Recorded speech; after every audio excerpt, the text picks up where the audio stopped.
Hey there everyone, how are you all doing today? I hope life is treating you well. My name is Rabbit and welcome to our initial impressions video for Crusader of Centy on the SEGA Mega Drive / Sega Genesis.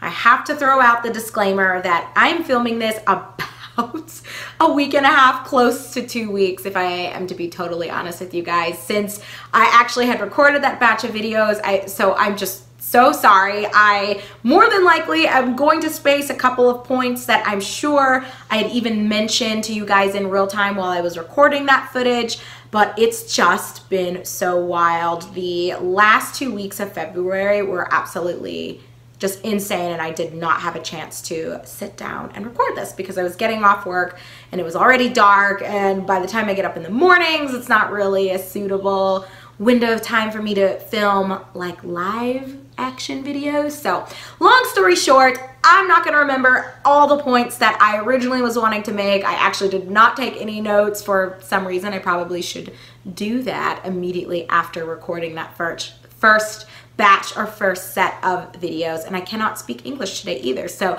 perhaps today is not a good day for me to be filming this either, but I'm gonna do it and we're gonna hope for the best. So anyway guys, let's go ahead and just dive in once again. Crusader of Centy for the SEGA Mega Drive / Sega Genesis. I believe the year that it came out was 1994, and I suppose I should throw out another disclaimer because the first one is that I'm filming this quite a couple of days after the fact of me recording it and talking to you guys about those initial impressions in real time. But the thing that I want to throw out before we start talking about like the story and the mechanics and any other elements that I think are pressing enough to share, I really want to share that this review, this soft review, this initial impressions, is going to be looking at the game as an individual release, as an individual title. I am not going to be likening or comparing this to The Legend of Zelda: A Link to the Past. I know that the game definitely, it feels very reminiscent of the other, and there are more than likely a lot of things that do kind of overlap and seem either borrowed from or influenced by the other, but I don't think it's wholly fair to look at this game as a bootleg or to look at it as a copycat. I think, at least for me, when I'm playing through a game, I very much try my best to separate other outside influences and assess the game for what it is. And I think it's okay to throw in those comparative statements, and because there's actually a point that I am going to make that will compare something in this game to another game. But my point is, while I think it's okay to make comparisons and to draw those comparisons and discuss similarities for things, I in particular do not want to discuss them as they relate to A Link to the Past, because I see so many other reviews and I've read so many other reviews that do that, and I think then you're not really talking about Crusader of Centy, you're talking about a title that you think is supposed to be like A Link to the Past, and I'm not wanting to go down that road. So, disclaimer out of the way, let's talk about the story of this game. So I have to share that I actually think the story as it's been presented thus far, because I'm only about 15 episodes into my playthrough of the title, so as always, my personal shameless plug, if you haven't heard of this game or you've never played it before yourself, I am currently in the midst of making my way through it blindly, so I will make sure that there is a link to everything in the description of this video below if you do want to embark on that journey with me. But okay, back to the story and my impression of that so far. You know, with my limited exposure to everything already, I can't even say I know where the story and where the game is going, because you see when you initially boot up the game that there's this sword, and you can immediately get the impression that, all right, there's gonna be a big journey, there's gonna be a lot of action, there's gonna be a lot of adventuring, there's going to be a lot of sword fighting and chopping down trees and grass, and just a whole world for you to explore and interact with. But the game surprisingly starts out with the 14th birthday party of its protagonist, which the cartridge itself doesn't imply has a name, but if you look at the manual of the game, the protagonist's name is Corona. So he's 14 years old, and you learn that his father passed away through some set of heroic deeds. It didn't really describe everything that happened with his dad, but we do know that it was unexpected and, you know, kind of sad and untimely. So poor Corona has no dad, but he does deeply love his mom, who threw him the 14th birthday party. She gives to Corona as his birthday gift his father's old sword.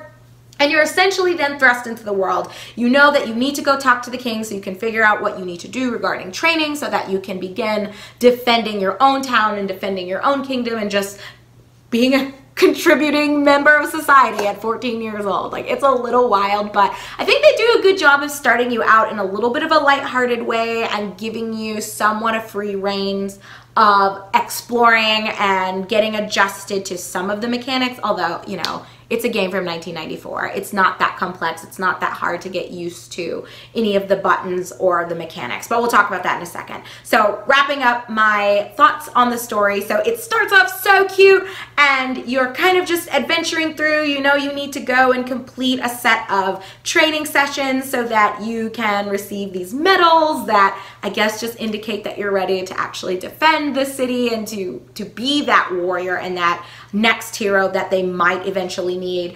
And through a series of events that I'm not going to spoil, the game randomly puts you as Corona in the position to where you no longer can communicate with humans. Instead, you can only talk to / interact with animals and plants. How wild and unexpected is that, you guys? Like, I know for some people, they probably rolled their eyes when that happened and they were thinking, like, what the actual fuck is this? This is so weird. It is so out of place. But I'm gonna be honest with you guys that I kind of find that twist to be a bit of a breath of fresh air. And, you know, okay, I guess I'm gonna be talking about mechanics as I'm talking about the story because I do think it intertwines here, where you have a game that at face value, it really does look like it's just going to be a very standard mid-90s action adventure / exploration type game. I guess you could say it's like an RPG. It has RPG elements, but it's not turn-based. I really think an appropriate genre label for it is just action adventure. There's a little bit of platforming, and like I mentioned already, there are some RPG elements, but really the heart of this is that you are adventuring and you have this real-time element to combat and this real-time element to actions that you as Corona happen to be taking. So that's kind of how I'm looking at it, but by all means use whatever label you want to. It doesn't matter to me. But the point being, so you have this weird element thrust upon you that adds a weird level, in my opinion anyway, of depth actually to gameplay, because it seems at first like it's just going to be a standard adventure where you're cutting, you're slashing, you're dicing up enemies, and you're kind of progressing from one town to the next, solving puzzles, finding new bits of equipment that upgrade you. That's what you think it's going to be. But in all actuality, a lot of your progress and a lot of your growth is tied to the animal companions that you unlock and recruit along the way, which I thought was really cute as someone who's also kind of a stereotypical girl in that sense that I do adore animals and I think they're really cute. And I like that. It's so cool and it's such a unique twist and spin for them to have put on the narrative.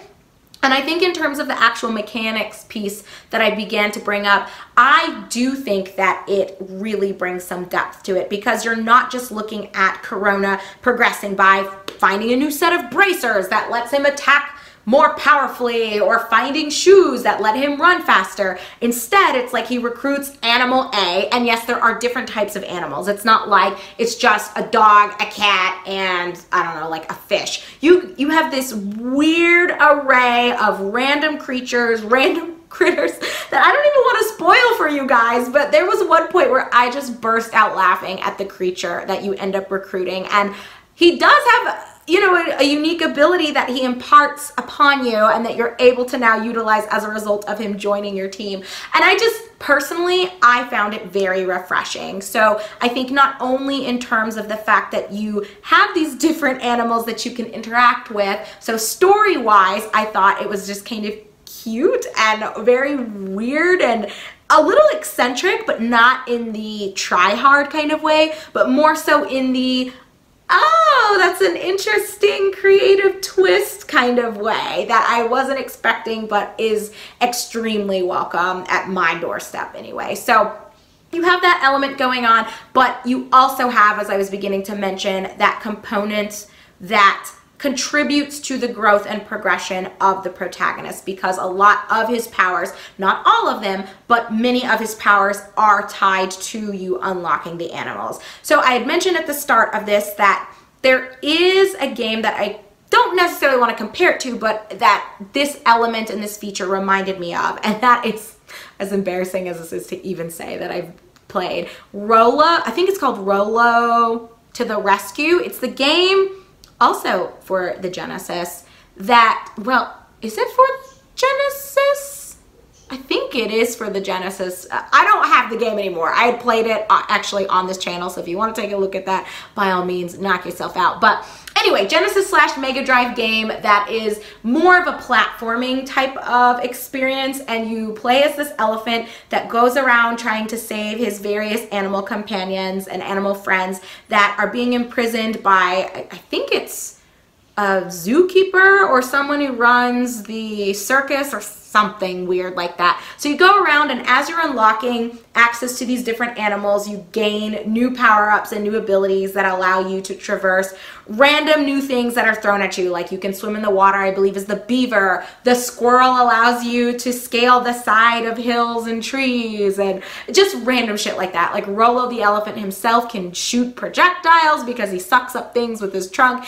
It's not the best game, but you know, it is what it is. So the point being that Crusader of Centy reminds me of Rolo to the Rescue in that sense, where you have these power-ups and you have extra mechanics that can only be unlocked, and as a result there are areas and sections and things that can only be unlocked to do and to see and to interact with as a result of you recruiting more of these animal companions. So in terms of the story, I know I combined like 2 topics and 2 sections in one, but I actually think so far the story, it's not like exceptionally novel. You know, it's not like it's the first time anyone has thought to do something like this.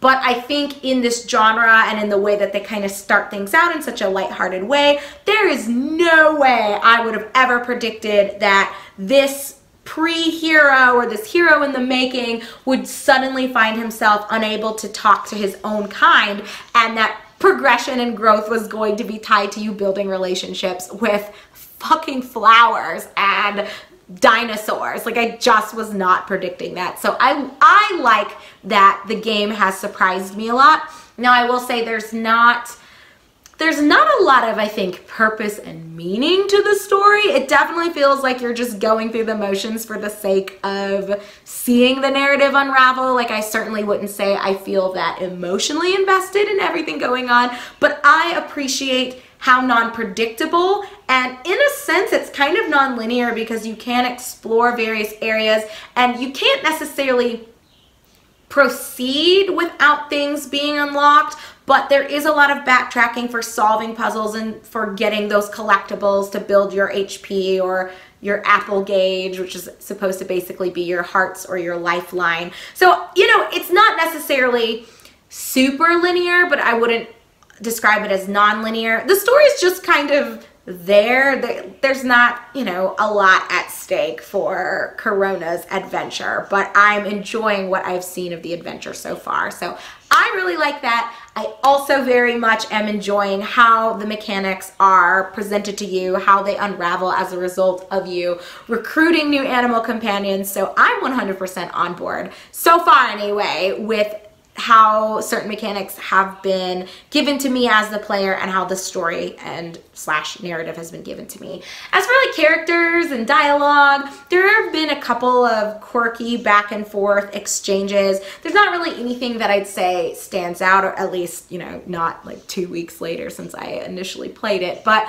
I wouldn't say that the dialogue has been bad. I will say this game is riddled with typos, and there are some things that don't feel like they're fully explained or fully fleshed out, Did I say flush like a toilet? You guys, it's like the end of the day. I'm so exhausted, so just bear with me and my bullshit. But I wouldn't say that all of the dialogue is really fleshed out, even in the parts where there aren't a whole lot of typos. So it's really hard to understand at some points exactly what the game is expecting you to do or what the intention behind something was.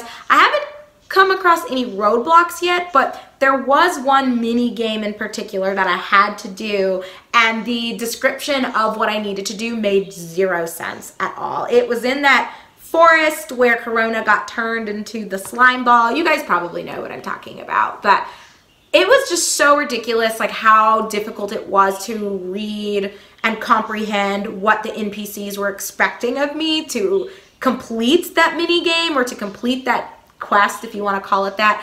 And I think it's almost inexcusable how many typos are in this game. I really think someone could have proofread this at least once, like the dialogue, and I'm okay with like 1 or 2 typos being there, or a couple simple things, but there are some just glaring, ridiculous errors that I feel like nobody proofread anything before it hit the shelf. So that's a little bit concerning, and by concerning I mean more like disappointing, not as in, oh, the quality of this game, I can't believe I spent $10 on this cartridge. Like, you know, it's not so bad that the game is unplayable, so I would definitely recommend, you know, picking up a copy. But just as that forewarning that that is something that I think the dev team or creative team or whoever is responsible for that part of production, they most certainly dropped the ball on that front. So story's great. I think certain mechanics such as, you know, the actual movement of Corona,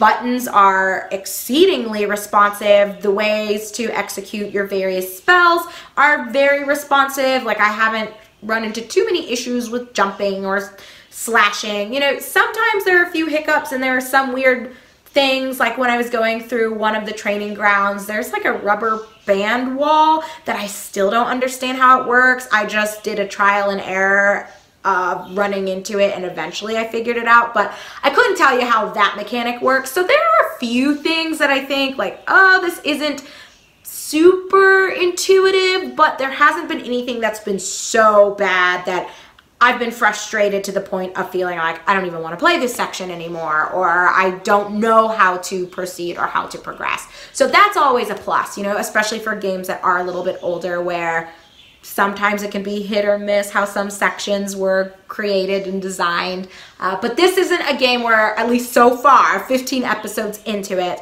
I've felt such negative emotions about anything that I have been faced with or confronted by. So yeah, I would say in general, mechanics are responsive in addition to being well implemented. I think visually, oh my gosh, this game is so cute. I think everything looks quite nice. Like, the color palette is beautiful. It's so bright and it's so vibrant. And I haven't seen anything that just feels kind of dull or muddy. Like, if you're in an area that is meant to be a desert, like, the colors reflect that. If you're in like a mystical woody section, the colors reflect that too. So I think, you know, they nailed it with the color palette. I think the designs of most of the animals that you encounter are nice. You see Sonic at one point. I'm not going to tell you guys where, so as to avoid spoiling that for you. But I think little things like that, like visually the game is, I think, gripping, and I think it's exciting, and there's nothing that's made my eyes bleed, so I'm a happy camper on that front. I think the music is very much in the same place as well, where I think the music is great. I haven't had anything that's made my ears bleed either, and I'd say some of the beats are not necessarily memorable, but they're not bad. I think the soundtrack is fine, and there are certainly some sections where the music and the theme that's presented to you, it is appropriate for where you're exploring. It is appropriate for what is kind of pending and looming over you and what you'll be dealing with soon. So I have zero qualms with the music. Again, I have no qualms with the visuals. I think even the menu, and there's really only one that I can think of, I'm pretty sure there's only one menu that you have access to, and it's pretty simple and straightforward to navigate, even though in a sense you can equip your animal companions, and that's how, through combinations of the different animals, you can get certain power-ups, or you can have the non-combos for individualized power-ups. But they figured out a way of making it pretty straightforward. And again, I would use the word intuitive to figure out, okay, I want this animal and I want this combination, or I want this animal to have this effect applied to my weapon or to Corona in general. And it's very simple. It's very straightforward, very black and white what you need to do. There's not a whole lot of gray and a whole lot of wondering and guessing, like what in the hell am I looking at, or how do I get the change or get the outcome that I'm seeking. So I think the game did a great job with that too.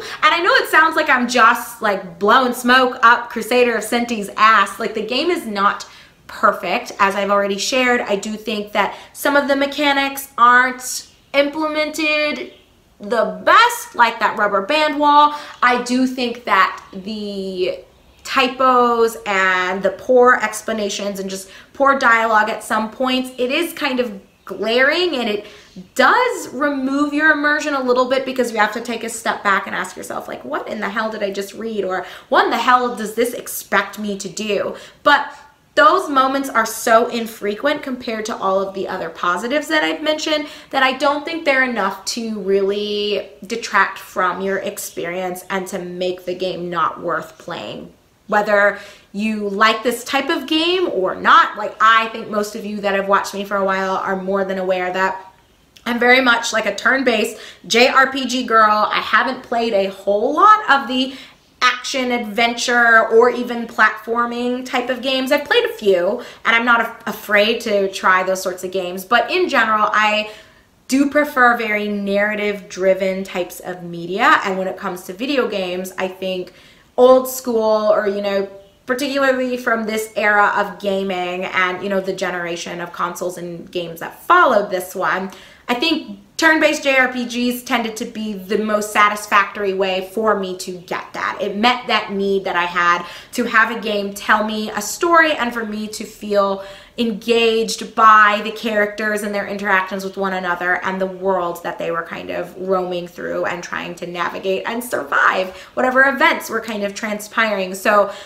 I, for the most part, tended to avoid games like this, but I do still think that even with some of the limitations and some of the hiccups and the lumps and the bumps that Crusader of Centy does kind of have, the game is still pretty fun. I think, again, I've said this like 3 times, it is responsive, so there will be some moments that maybe you'll just kind of glare at the screen or roll your eyes, but there's nothing that's going to prevent you, at least thus far in my experience playing it, that will stop you from completing the game. Whereas I have had that experience before where I've played a game that's so buggy or the actual controls are so non-responsive that to me it's not worth trying to complete the game. But I don't think that Crusader of Centy falls into that category or is in that camp. So if you were kind of worried about it, you know, coming back to what I said at the start, because you really loved A Link to the Past and you looked at this and it does look like the budget was probably not as big as what Nintendo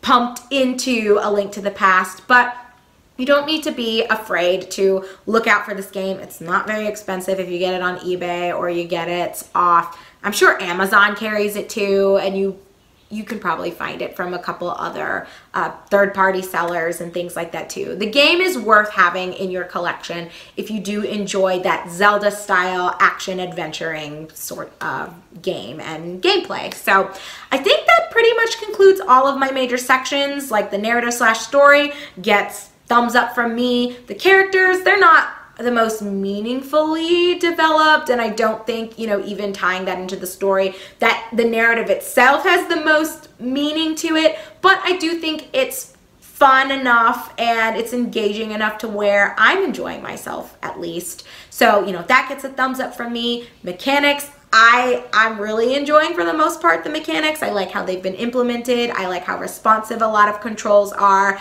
I like the depth that's brought to Corona's growth and his progression as a result of recruiting animals, as opposed to just gaining random power-ups or general power-ups. So I like that they use this method instead. And I'm trying to think of like what else really to say. The sound I think is fine, like nothing super memorable, but nothing that makes my ears bleed. So thumbs up there. And the visuals, I like the way a lot of the animals look. They're cute. I think the environments are nice, and there's a good level of diversity to the places that you'll be going and areas that you'll be exploring. So that gets a thumbs up from me as well. So I feel like this is one of the shorter initial impressions that I've made in a while, but it's mostly because there's just not an extraordinary level of depth to this sort of game. I'm going to guess it's not going to take more than probably 15 hours to even beat it, which is fine with me, but just throwing out that I think this is a very straightforward title, that it's just going to be one that we're going to hack and slash our way through alongside our animal companions. There might be some more twists thrown our way. I think the big twists that we've encountered, and I don't see how they double down on this or how they bring anything else into the mix, but it's always possible. But the only major twist and turn that they threw our way was Corona losing his ability to communicate with humans, and instead now is relying on those relationships with plants and animals. So yeah, the unpredictability so far has been great. I don't know how much more predictable they can keep the game. One thing that I guess I should say now that I'm kind of approaching the conclusion of this and my thoughts, the game's not super difficult, but I wouldn't say it's a total cakewalk either. I don't think I've gotten a game over screen yet. It's possible that I have, and I'm lying about this, so you know, don't hold me to that. But the point being, one of the things that is sitting very strongly in my heart, to use such strong, exaggerating language, I know. But one of the things that's really sitting deeply with me is that this game is not that difficult. I don't think it's so easy that, you know, you're gonna be bored and you're not gonna feel stimulated by and or engaged in the activities and the puzzles and everything that you're even backtracking to do, because you can go back to find these golden apples that expand your health meter, expand your little like apple bar. So there are definitely things for you to do, and there's a lot for you to really see in your environment and things to kind of log away and plan later on, like, ah, yes, I probably need to come back here and take a look at this. But the boss fights themselves have not been that big of a deal. Again, I don't think the story has a whole lot of purpose and a whole lot of meaning to it, and the enemy encounters sort of reflect that, where you're just kind of going through the motions and you'll have a random enemy that's just there and a random boss fight. And I would say there is one, I won't spoil which one, but it does kind of involve Corona's mom, so you might know what I'm talking about if you did watch me playing through that first set of episodes. And I thought that boss encounter actually did have a little bit more of a narrative-driven impact, and it did make me actually feel something. But the rest of them have just sort of been there as, I would say, an illusory obstacle for you to progress to the next section. So I will say boss encounters have been a wee bit underwhelming, but I think that is just a result of the fact that the story itself is kind of underwhelming, and not necessarily that it's god-awful or that it's super cringeworthy, but just that you don't really care that much about why Corona's adventuring so much as you're just enjoying the adventure itself. And I think that is the best way of summarizing this experience, that there's not a whole lot to really care about, but you can still enjoy yourself. And if you go into this game with that in mind, with that expectation and with that realization, I can see anybody enjoying this, and I would recommend this game, at least so far from what I've experienced, to anyone. So there you have it, everyone, my initial impressions and my initial thoughts. So definitely let me know what you guys think about this game so far. And I know, is that weird that I'm wearing no shoes or socks and I'm sitting in my bed? Guys, I have like the most janky setup when it comes to filming vlogs or to filming these sorts of live videos. I need to get it together and just have an office or have my own little studio, but it just hasn't happened yet. So I hope you guys can deal with my unmade bed and me sitting cross-legged on top of my comforter. But anyway, I digress. So thank you very much for watching, everyone. Definitely leave your thoughts down below. Let me know what you've thought of the game, whether you've played it or not, or if you have just been watching me play through it blindly, or if you're planning, again, links in the description box below, to watch me make my way through this. I would love to hear your thoughts. I would love to hear your first impressions as well, and then we'll see how the game kind of holds up by the time we reach the conclusion and we do our, you know, concluding thoughts on the entire experience. So I have a feeling that that video is going to come sooner rather than later, because I'm not predicting that this game is going to take us a whole lot of time to complete, but we'll just have to see. So until then, everyone, take care, be good, and I will see you very soon when our next batch of episodes go live. So I'll see you guys there.